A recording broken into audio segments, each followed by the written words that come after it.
Okay, so here's another one. This one is very challenging. So I would say that it's optional. Maybe those who are doing very advanced calculations and all can try this one. But I don't think that in a normal exam where they want to see application of concepts, they'll give you this one because there's too much going on here. Okay. So now let's just have a look and see and have fun with it. So it's just a fun video. It's not really something that I would really put across as academic. Okay. So that's the disclaimer. Right. So now here we have we have this and we have that. So we check our limit. We see that here we get 0 and there we get 0. So this is indeterminate form. And so we have to think of what is it that gives us a 0, right? So what gives us a 0 here is going to be the fact that there is a hidden x minus 1 somewhere. Okay, so how do we form that x minus 1? We can see that I can form it from here. If I powered this to 3 and then I took away a 3 like that. So this will give me x minus 1.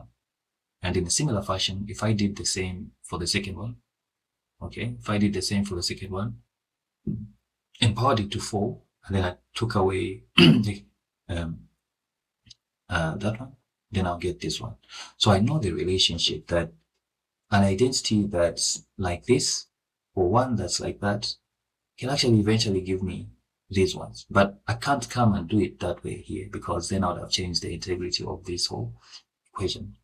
So now these here, I've put some important identities. So take time and look at maybe a complete list of algebraic identities. Like we've always learned, we've looked at properties before we learn anything. We've looked at identities before we learn, because these are actually the secret patterns of mathematics. And like we said, everything in mathematics or science is just about simplification. We are trying to reduce this big equation into small numbers. Something that someone can look at and say, okay, this is what, this is this. Okay, this is the change. A car is moving from this to there, there will be the whole story. But then what is the speed? You find that the speed is just 20 kilometers per hour. And that tells the whole story. Okay, so that is what we are trying to do here. So now you look at this. Okay, you look at that. It's very similar to this. You look at this, it's very similar. We'll do some videos in future in terms of how to simplify this, but these are very easy. So you get the expansion of a minus b 3. Then from there you get its expansion. You move around the terms, you get this one. Then you factorize a minus b, then you get this. So we can say that this is what we have, something that we're interested in. So we can say that a3, which is this one here. Okay, so we can already relate it and link it. So we can say carefully this, okay, power 3. Okay, I want us to do this carefully. Okay, we can say that now it's going to be equal to this one here, which is going to be, in brackets here, a minus b, which is, carefully again, x 1 over 3 minus 1, b is 1 here, right? Then we can expand inside here to say that we have x 1 over 3 squared. Then remember, here we're adding. If it was plus here, we would have been subtracting here, but we're not subtracting. So this is going to be 1 over 3. We're not multiplying against anything. Then we have b, which is 1. That is our expansion. Okay, that is our expansion. Now, we said that this is equal to 1, right? We said that this is also equal to 1. So let's remember this relationship. We have this, we have that, and we have that. Okay, I want us to remember we have this, we have that, and so we have 3 areas that we can go to at any point in our solution and choose something from there.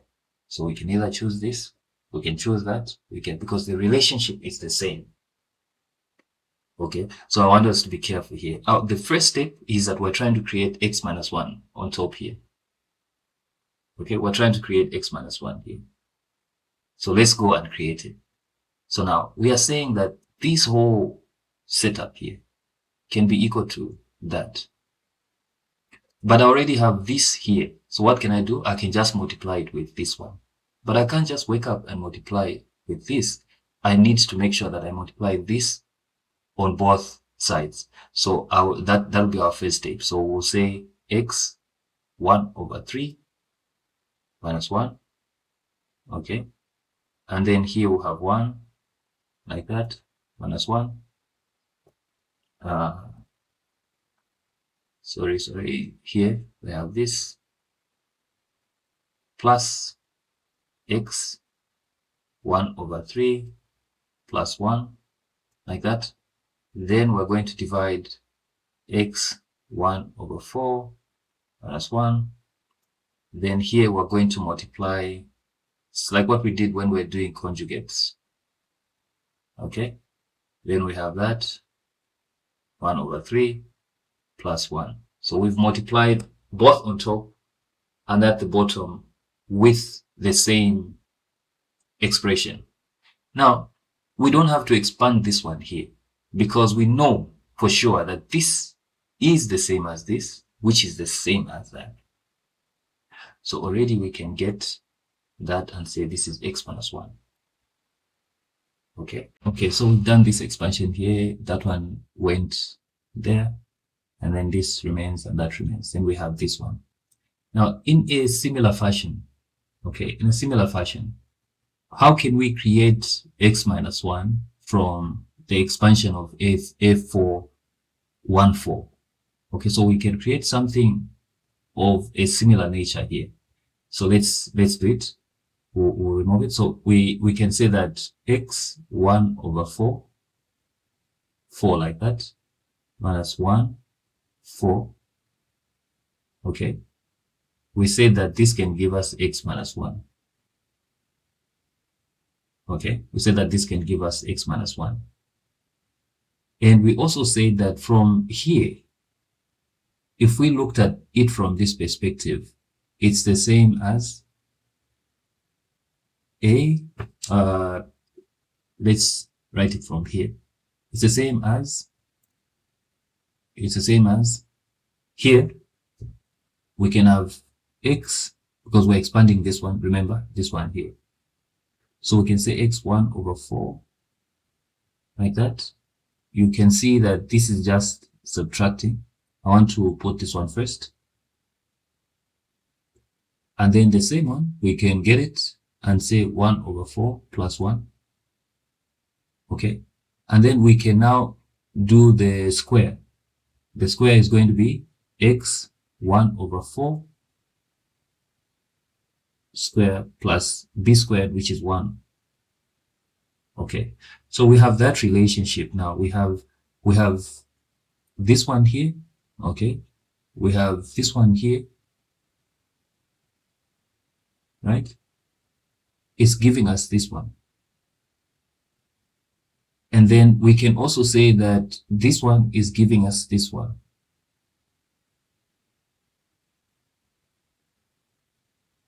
Okay. But from this same sense, we can say that this can be that thing.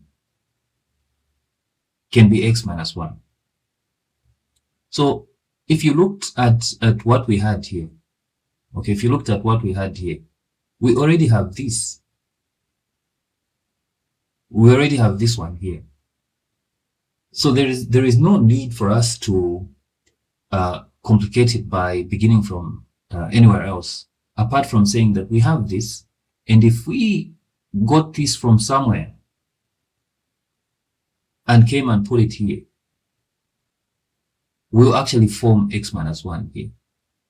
So what we'll do is we'll get this x 1 over 4. Okay. Then we'll say plus. No, we're not getting the whole thing because we're just trying to find a conjugate that gives us x minus 1. And this is the one here. Okay. So not really a conjugate. We're trying to find an expression that will give us this one, that will give us x minus 1. So from this, we can tell that this one will help us with what we're trying to create. So we've already copied this one. Then here we can say it's 1 over 4 squared plus 1, right? Now remember, we haven't expanded this one, and that would be where the problem would be. We haven't expanded this one. We have just found an expression which is here, and then we've come to place it there. The problem with that is that this now has affected the integrity of our equation. Okay, this equation here, the integrity has changed now. There's something new that's caused the disbalance. So we need that same thing to be put on top here. Once we put it here, then that has actually neutralized the change.